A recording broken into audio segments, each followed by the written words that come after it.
tayo sa cycle and doon magpapa-service. Kaya dito, service area nila.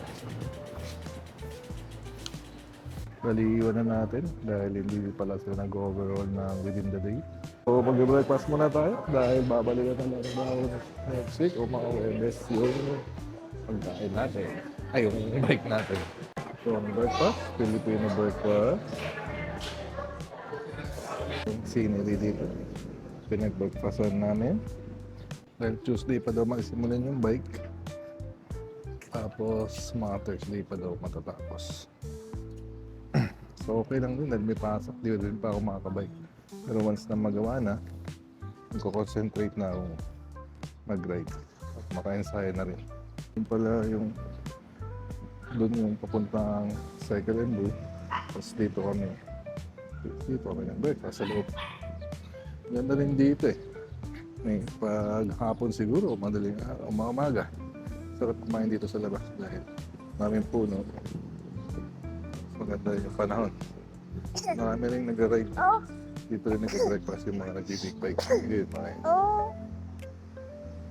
Bali, bumalik tayo dito sa Cycle and Brew dahil pipick upin na natin yung bike na pinagawa ko.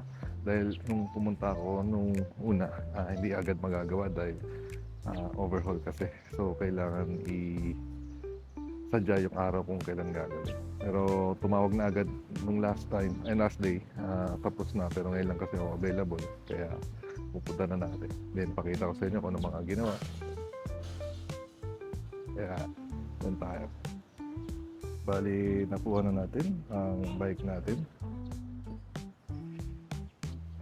Kaya, pinalitan natin itong gulog. Pinalitan natin ang GP 5000 na clincher. 3.6 isa. So, dalawa. Para parehas. Pero puro butas na kasi yun. Then, pina-retight natin. Then, sinicure lang natin na andito pa yung mga mark ng bike fit. Dahil nowadays, ang hirap magpa-schedule ng bike fitting. Ayan, hindi mark pa. Biniling ko kasi na wag masyadong malinisin dahil baka makabura. Okay, ito system, may mga mark para proper yung fit. Okay naman, linis. Then repop, overhaul. Then tayo mag-ride ulit. Bali, na-load na natin yung bike. Then bumili din tayo na, hindi ko po sigurado kung yung water bottle ko kung brittled na o malinis pa o hindi na, kaya nagpasigurado bumili ako isa lang. Then electrolytes dahil baka manibago pa tayo, di pa tayo masyadong mag-ride. Ngayon lang tayo ulit mag-ride, so baka manibago ko, kailangan ko na electrolytes. Then bumili ako ng dalawa lang muna na energy gel kasi bala ko mag-Grand Fondo this month or next month, 100 kilometers. So tingnan natin. So yun lang, then okay na, kakain na lang, then uwi na. Linaisipan ko sila mag-bike dahil nagustuhan ko rin ng pag-cycling. Malaking tulong sa health. Before, di ako ganito kalaki. Naging fit, hindi lang aesthetic na maging fit. Habol ko talaga healthy. Napatalang yung endurance mo talaga, matagal ka mapagod, matagal ka mangawit, everything. Then, sarap kumilos dahil yun nga, healthy ka dahil sa for me, sa pag-cycling ko nakuha. So, hindi ko rin alam kung sa iba. Comment kayo kung anong exercise nyo rin na laking tulong din sa health nyo. Pero sa akin ito, yung cycling talaga. Kaya maganda rin na saan ako nakakapunta, kahit malapit man o minsan malayo, pero worth it dahil talagang ipipedal mo yan. Same din sa motor, pero mas malayo lang kasi ang motor.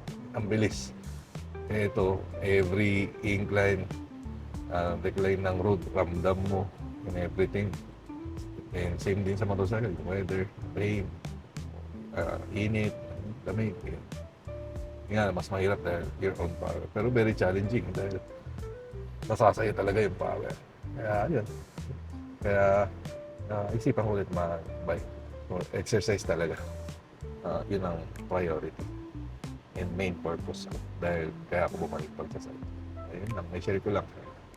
Kasi Kaya so, the next ride, motorcycle or bicycle, see you in the next video. Bye-bye!